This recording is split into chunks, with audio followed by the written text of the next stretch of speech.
Sit back, strap in, and get ready for After Hours with TC Restani. This is Abigail Harwich, executive producer, welcoming you to the show. And now, TC Restani! Alrighty there. Welcome to the After Hours with TC Restani, the cold cast. It is freezing in the studio tonight at the podcast penthouse because we are on the eve. Depending on when you're listening to this, we are on the eve of one of the major blizzards hitting the Northeast in almost a half a decade. Ricky Bittman, Quincy Brisco. Yeah, big time. And it's not just us that are getting clobbered. Out west, Midwest, I think, is going to get it. Down south. New York is getting it, I guess, tomorrow or Saturday. I don't know. I have friends that live down in the Bible Belt area, and they're getting over an inch of ice, and they have no idea how to prepare for that. That's going to be like the blizzard of 78 for them. It is crippling. They're going to shut down for at least a week. Now, you just came back from Florida, and I heard it was a little nipply down there. You know, the timing on this trip couldn't have been any worse, I guess, because right now it's beautiful. It's going to be beautiful in Florida for the next, 15 days, okay? I get there Friday night, it was cold. Saturday was in the mid-70s, was great. Sunday it was cold, but we watched the Pats game all day and drank a lot of beer and ate a lot of food. What was the temperature on Sunday? Sunday was in the 50s, but and we had a little bit of misty rain and everything. So but then that's not good. I thought for sure you were going to say misty rain. But Monday was very cold. But overnight, you go back from going out to dinner. Usually you can walk around with a nice light jacket on. 30s. So it's here. We had the heat on in the condo down there, which we've never really done this time. But, hey, listen, we still had a great time. Change of scenery. Had some great food. Had some great fun. Drank some beers. Unbelievable. Yeah, so we are preparing for this. Quincy, now I understand that we're going to have a clip later on in this show from a couple years back where you and your compadre, Cliff, were going over the integral workings of snowblowers to get people prepared for a blizzard. That's correct. Not to mention, what brand do you prefer? Toro, Husqvarna, Aaron's. I understand you go all through those little intricate secrets about snowblowers in that clip. But for those people who can't wait for it, your favorite snowblower. Which one do you have? Toro, I would think, is a good name in homeowners. But for those who need industrial, for when you're doing a huge property, then I would suggest that you get Aaron's and Husqvarna, Snapper, and horsepower. You can get anywhere from 8 to 10 horsepower. And for those who know how to maintain your snowblowers, change your drive belts, clean your carburetors, change your spark plugs. Shouldn't they have done that by now, though? I mean, no, but this is how you prep. But this is what you do in the fall. Right, Ricky Bittman's right. Shouldn't you have done that September? Yeah. I'm talking about for those. So you've done that to your snowblower? Oh yeah. But for those who haven't read up on this or heard it, I'm saying it again right now. Not 48 hours before a major snowstorm. This is what you want to do. Start in the fall, okay? For those who haven't heard the video or seen the video just yet, clean gas, clean oil. Find out if your snowblower is 2-cycle. Find out if it's 4-cycle. 2 cycles when you have to mix gas and oil together. 4 cycles when you have to put oil in a separate tank, or gas in another tank. And find out if that snowblower takes... okay, I think you're going to a little Albert Einstein on this here, Quinn. This is what you learn. People don't want to hear that. Yeah, the average person wants to know, can I go to the department store, get myself an Aaron's, or what was the other one you were talking about? Husqvarna, Toro, Snapper. Snapper. Ira used to say something about that. You know what Irish used to say? What's that? Look at those snappers. What do you mean, snappers? You never studied, did you? Snapper is a good name. Snapper tools. Snapper tools. There you go. All right, but the average person who's listening to this that may be impacted by the blizzard is not going to sit here with a thesaurus, big word, of all these words that you have about these snowblowers. They're going to go in there and say, give me the yellow one. Yeah, that's exactly what they're going to do. Go by the names, ladies and gentlemen. Don't let just color. The only yellow one I can remember is Club Cadet, which is also another good... Isn't that a strip club? Yeah. No. Because when you're talking about yellow... You want to talk about some snow blowers that used to work at that club. Did you ever hear the Irish snowblower, Lustunvarna? No, I haven't. Lustunvarna. There's a song out there. Oh, Lustunvarna. Lustunvarna. That was their commercial. Oh, let's do Varna. Was it in the United States or over in? It was over in Ireland. England, Ireland. Yeah, when they had snow over there. Well, they don't have snow over there that much anymore. That's why they're out of business. Hey, so okay, the snow hits. Right? You wake up and you're tucked in your bed and it's cold, and you know it's snowed out because in your bedroom it's brighter than it usually is. So you know it snowed. That's right. You are the first one up, and you're the first one out the door with the snowblower. Right? You're in charge of that. Well, like for those, like, let me add, ladies and gentlemen, for those, like, when you have your snowblower prepped and you know it starts with one or two poles, there's a difference between wet snow and dry snow, okay? Now, the trick of when you're doing snowstorms, you want to be aware of, take it in layers if you can. Don't try not to let it all build up. When they say you're getting like a foot or to 2 feet, if you're allowed to... If it gets clogged in the front, though, you just reach in there and... Okay, that's a good point. Shut your machine off and take a stick. No, you don't want to shut it off. That slows it down. You just reach in. No. You do it with a stick, a big long stick. Where are you going to get a stick? It's buried under 2 feet of snow. Yeah, I just reach in with my hand. You don't put your hands in the auger of a snowblower. I'll put my foot in there like no, my boot. No, absolutely not. Why? What's going to happen? It's just because people who think that they're going to get away with putting their hands in the auger of a snowblower. Into the what? The snowblower, that's what you call the auger. Auger? The auger. Right. I actually know this word. You're right. Is the auger. O-G-A? A-U-G-E-R. Auger. Auger of a snowblower. No. No, why is it called an auger? What does that mean? Is that some like European word that we don't know over here? Yes, it's just an industrial word for snowblowers. You do not put your hands in the auger. Listen, people, if you want to save time, just reach down there with your hand. You do no. You take a stick if that auger. If the but what if you can't? I just said this. What if you can't find a stick? It's buried under. You get a stick. Just use your hand. Where are you going to get it? No, you don't use your hands. Where are you going to get a stick? You get a stick in advance and you keep it. In advance? What do you go to the stick store? You get a big long branch and you keep it handy. What? Could you use an old mop handle? You could do that too. Use an old woman's hand. It's nice. It's narrow like a stick. You could get a wooden mop. You could get a crowbar. You could get, but you do not stick your hands in the auger of a snowblower. Unless you're pressed for time. If you're in a hurry. No. Because if you get your hands in the auger, what it's going to do is it's going to suck you down in there. And that's it. What if you have a prosthetic arm? Yeah. It's like made out of metal. Like a stick. Can you use that? No, you don't. In plain English, you don't stick your hands in the auger of a snowblower. All right. What about your nose? Nothing. All right. You just don't do that. People has learned the hard way, and then they've lost their hands, their arms, whatever, because they think they can get away with sticking their... You don't do that, ladies and gentlemen. Okay, so ladies and gentlemen, if you're listening to this right now, Quincy Brisco says you do not stick any appendage in the auger. Get a big long stick. I'm going to have to agree with him then if he seems pretty like he knows what he's doing. All right, fine. Well, he is the snow blowing expert. How many do you have? Like 3 or 4 snow blowers? In my time, I had a couple when I used to that's the thing, have a couple and you know how to maintain them, clean gas, clean spark plugs, oil. Okay, I think we heard that already. And we're going to hear that in the clip too. So just in case you don't have a pen and paper handy right now when we roll that clip in a few minutes. Yeah. We're giving you fair warning right now, like they say on the news. Go get yourself a pen and paper because we're going to be running a very informative Blizzard clip hosted by Quincy Brisco and his sidekick Cliff. All right. Not right now, in a few minutes. So go. You have plenty of time to go into that other room, make a sandwich, grab a pen and paper, and come back before we run the clip. So what do you do for the blizzard hits? How do you prepare for blizzard?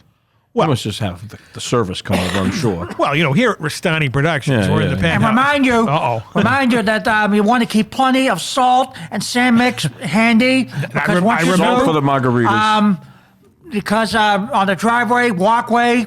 Plenty of beer. And you keep a scoop or a big coffee can, keep a mixture of salt, sand mix, and you spread it all over your driveway. Maybe you could dig out the snow with the coffee can in the auger. Yeah. No. Why? Who cares if the coffee can gets destroyed? You don't do that. I just told you, get a big long stick, and that will eventually get free to clog snow in the blades of an auger. Could you use a shovel to do it? Maybe a metal shovel, whatever. But to clean the auger. Only if it's really necessary. But again, What if you threw a cat? What if you threw a cat in there? a cat? Yeah, and where the auger is. Why would you want to throw a cat in What a would happen? I don't know about these things. I never heard of throwing an animal in a snowblower. Listen, don't get all high and mighty because I've heard what you do to raccoons with that spray. Remember that? Yeah, but we're talking From about 10 feet away, you blind the poor bastard and send him into a poison delirium. What about you? Could you use one of your milk containers to clean that auger? It's not going to clean the dog. No, I'll drink out of a milk container, but You're not going to use it as like a little scoop or something? you can use it as a scoop to get salt sand mix. That's a good way to do that. Okay. You got to cut the bottom off. Cut the bottom off. And use the handle. Use the handle, and you keep a couple of 5-gallon bags or buckets that you can get anywhere at all from these industrial stores of salt sand mix. From now on, I'm going to call you Quincy MacGyver. Yeah. Okay, and All then right, so all this is now that's the hard work part stuff. So that's done. well, boy. and the thing is, you will prevent it, slip and fall down. If You do realize this blizzard will be over by the time you explain this, right? I'm telling you a few things that those who need to know about all this, that's how you All prepare. right, so all the hard work's done. You're back in the house. You got your nice warm slippers on and everything. Yeah. You get your snuggly with the hood over your head. And then what do you do? What do you make? Do you any special dishes you like to prepare when it snows? Oh, you could have milk, grinders, coffee. For those who don't know, But where are you going to get all this stuff in case you're snowbound and you can't go anywhere and no one's going to deliver anything? Yeah. Okay, well, ladies and gentlemen, you go shopping in advance, and I learned the word grinder from some of my fans out there. Is that the app you use? A grinder is what they call a sub or a sandwich, and there are different flavors of grinders. What about hoagies? Okay, hoagie is another name. Believe it or not, I've learned that from the Huxtables, the head honcho of Huxtables. In those days of Philadelphia, instead of calling them a sub. But the Cosby Show wasn't in Philadelphia. It was in New York. Okay, well, his other show, Fat Albert, was in Philadelphia. Oh, okay, you're talking about Fat Albert. I thought you were talking about the Cosby Show. He ate some hoagies. But in those days, they called them hoagies. Well, in those days, Dr. Huxtable would get a hoagie, and you could put anything you want. Did you ever hear the word spucky? No. You never heard the word spucky, huh? See, I grew up in, Southie Jeff was here, God rest his soul. If he was here, he knows spuckies because I lived in Southie for a while. Right. And spucky goes back to an Italian word. Back in the old days, they used a certain bread called a spocatini roll. And that's where the word spucky came from. But in Southie, you'd go, I'm going to get a meatball spucky, I'll be right back. I'm going to get an Italian spucky, I'll be right back. Spucky. You never heard of one, TC? Oh, I know there's, isn't there like little truck stops now called Spuckies? No, that's Buc-ee's. Oh, Buc-ee's. All right. Have you ever been to a Buc-ee's? I have not, no. Dear God, I was talking to a guy this weekend who's been to a Buc-ee's. I got to get there. You can make up a hoagie, sorry. anything you want, from salami. All right, but I mean, so you're gonna hang around and eat hoagies. Nothing else, nothing special. And milk and Well, coffee. milk's and, like oxygen for the normal person in your world. Yeah. But See, I already did my shopping. Okay, so I got all the stuff I need. I bought one of those Cape Cod pizzas. It's like a South Shore bar pie that you can buy. It's like kind of sealed, frozen. Sure. Just in case. And Tosh got all the stuff to make chicken parm. And what else we got? Had to get some wine and some Irish cream and a little bit of beer. Because I got some of those Duraflames because I have a fire pan. So after I shovel, I like to light a little fire in the driveway. Sometimes the neighbors will come over and have a couple beers while we're standing there. You roast marshmallows. Yeah, you can, sure. there you go. See, so it's almost like you got to make a party out of it. So what I'm trying to say, it's kind of nice sometimes, especially if it falls on the weekend, because then you don't have to worry about getting out to work. Because a lot of people got to get out. Although now everybody works from home, for Christ's sakes. But If you don't mind my asking some of the fans, what's one of your favorite kind of hoagies? oh boy, that's a great question. I do like a good Italian cold cut sub. I will say that's like really good, and I like that. We were talking about tuna subs one time. Tuna's right up there, and of course a nice meatball sub. But this meatball's got to be right, and of course the old classic chicken cutlet, chicken parmesan. You like salami? I do. That would be in the Italian cold cut, of course. Sometimes, And they also put salami in the steak bombs. Yes, they do, and I never knew that till recently when you were talking about that. I thought a steak bomb just meant like a really big steak and cheese. well, sometimes, you know I what? didn't know they put salami. It sounds awesome. Well, sometimes, you know what, Jumbo salami on a big hoagie roll is a treat. Of course. And then, like, to top that off, a big bag of, I can remember they used to have a big bag of potato chips, or some of them will drink beverages of alcohol, but this one here doesn't do that. They'll have milk or coffee. Wow. So what supplies should people have on hand when they're dealing with the impending storm? What's for household only? What's at least 3 things you should always have? Milk, coffee, and margarine for toast. You know, when you wake up in the morning. All right, is everyone writing this down? Margarine for toast, milk and coffee. Yeah. So you need bread as well. And bread. Yeah. Okay. But you Yeah, get yeah. That toast just doesn't happen. Oh, you just put margarine on your palm. Not chicken palm, but just your palm. Why would you put margarine on your palm? You don't have the bread. Because you didn't have bread. I never heard that margarine on the palm. Well, look, Quincy, when you butter or margarine the bread, where do you hold it? With your hand, Right. in your palm. You have no bread, but you have the margarine or butter. You're putting it on your hand. And you said toast. You can't buy toast. Although, want to hear what I did to somebody one time? What did you do? I was in this place. It was one of these nightclubs I worked at, and this guy would bring his own loaf of bread in to make sandwiches for himself. And it really got on my nerves. You'll like this story. So I told one of the kids that worked in this, I said, do me a favor. His name was Nick. I said, come in here. I said, when Salvi, he's out. When he comes back, I want to surprise him. I said, take that loaf of bread he bought today and put it in his drawer by his desk. Go into the green room, and I want you to toast every slice of bread and neatly stack it, and then put it back as neatly as you can in that bread bag. And Nick was a good kid. He did it. So the next day, Salvi comes in, and what's the first thing he does in the morning? He was going to make himself a sandwich, right? He opens it, and you can hear him go, what the hell? He goes, what the? And he's like, what the hell? He keeps yelling it over and over. So you can hear him muttering to people. He goes, look at this. This loaf of bread I bought you, it's completely toasted. This is an honest to God true story to God Almighty. And he's telling her, look at this, it's toasted. He calls his wife, and he says, you went shopping the other day, right? He goes, what the hell did you buy? Yeah, well, the bread is toast. No, it's toast. He goes, listen, the bread that you bought is toasted. I took it out of the bag. Every slice is toasted.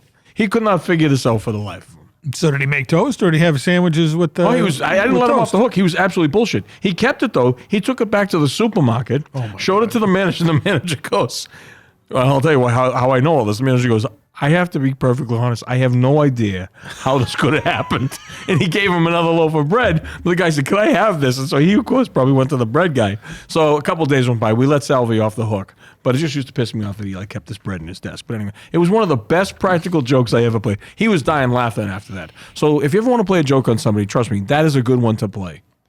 That goes down in history for Bittman. But say you were saying you got to buy toast. That's what triggered it. You have to buy bread to toast. Oh, yeah. So someone. But see, I'm thinking supplies. I mean, flashlights, candles. Make sure your batteries A are good. working radio so you can get information in case the electricity, the cells go down and all that, and you can't get that. These are things people should know. Never mind toast and margarine.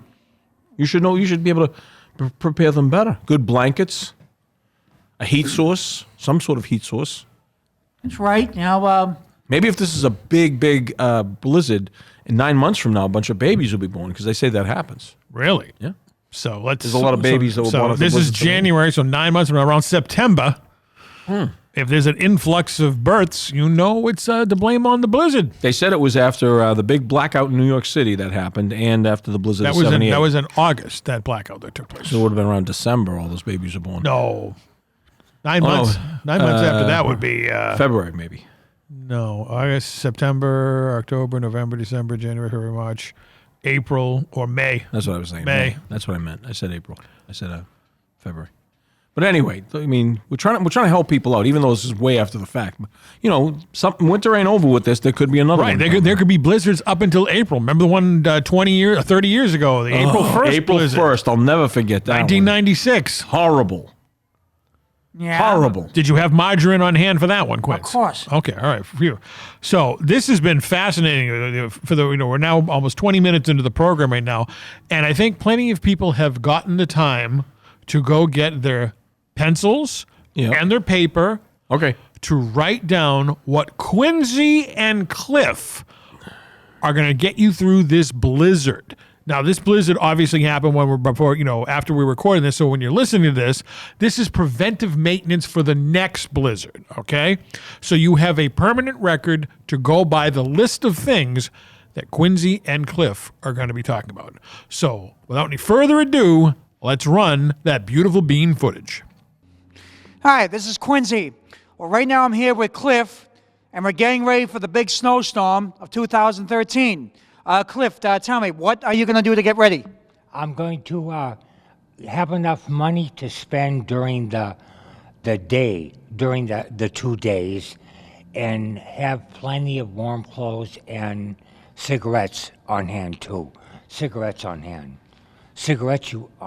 and warm clothes and bathroom toiletries. How is that going to help you get ready for the snowstorm? It's going to make the person's body, feed the body, all right, but then make it so that they have a way of having enough things for the house, too, like food and salt and sand. And salt and sand for the house. Salt and sand and shovels. Right now, we'd like to talk a little bit about snowblowers. Right now, we have here with us a good quality named snowblower, Aaron's. This particular model of Aaron's snowblower has an on switch. On switch is right here. This particular model is a 4-cycle. It has a gas cap right here. It has a check oil cap. This one here calls for engine oil, good quality engine oil. It also has a pull cord. It also has an off switch over here, a choke. Now, ladies and gentlemen, if you get a close-up look, this is your choke. I think this particular model also has an electric start.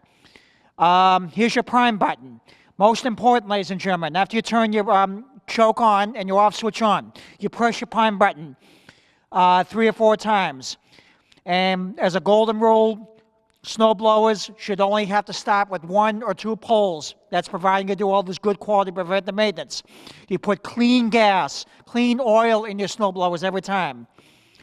And now, so important, ladies and gentlemen, okay? Never, never, ever stick your hands in this barrel here. This is where the snow goes in, and this is where the snow comes out. Now, on snowblowers also, here is your chute, okay, of your snowblower. Now, here's your crank handle on this particular model right here. You can aim the snow in any direction. If you'd like to aim your snow to the right that it is now, you crank your handle to the right. If you would like the snow to go to the straight forward, crank your handle straight. And if you'd like to aim your snow, depending on which direction your driveway or walkway you're doing, crank the handle to the left. Just don't blow your snow out into the street. This particular machine also, I've noticed, ladies and gentlemen, has inflatable tires. So a good point in preventive maintenance and snowblowers, check your inflatable tires on this particular model. Okay, now if you get a close-up shot, here's your inflatable stem cap. Let's see. Okay, this particular model, I've noticed that the muffler also has a built-in cage to prevent people from putting their hands on the muffler, because some people intend to get careless. Never put your hand on the hot muffler of a snowblower. This particular model, I've noticed, can hold about a quart of gas. So that should last you. Any questions you have so far, Cliff? No, not really. I think that they have snowbird snowblowers too that they used to have that are good. Snowbirds? I never think I've ever heard that kind. I noticed this particular model also has a light on it for those who go snowblowing in the dark. Any other questions, Cliff? No, not really. Alrighty, welcome back from that big-time blizzard snow-blowing update there. I thought I was watching something on the Home Shopping Network there. But you and Cliff are a great team. You guys could sell anything. But Cliff made it very prominent in that video as he kept saying to the camera, salt and sand. Salt and sand, folks. Salt and sand. And you were very thorough, Quincy, giving the demonstration of about that snowblower, all the inner workings. What's that thing called again where you don't want to put your hand in? The auger. The auger. I mean, you were talking about that and the way the thing blows the snow out there and all of the fun stuff. So there's a permanent record right there. So those who archivists who want to know if there's a blizzard coming to town, but now we have such a vast listening audience, and it seems that bad weather is going around the entire nation. It's not just a Northeast deal anymore. So they can have augers in Alabama. They can have augers in Hawaii, for crying out loud, but they need to go buy the blueprint video that you and Cliff made. Auger? I don't even know her. Well, an auger is the... We know what it is. We just saw the video. What'll happen in plain English, it's like a vacuum cleaner, and if you stick your hand in there, dummies, like... If you're in a hurry, just you don't do that. What's going to happen? You don't do that, you know. all right. What's going to happen in plain English? If I do it, what should I do? Then you don't do it. What's going to happen? It's going to suck someone down, and then That sounds well. Never. that's what I'm telling you how the snowblower works. You know, Speaking of sticking sticks in there, you know, it acts like a huge vacuum cleaner. You know, you're making it sound more and better every time you. well, that's how the snowblower works. Okay, You know what snowblower I always wanted? what's that? Chrissy Snow. Okay, yeah, Chrissy Snow. Come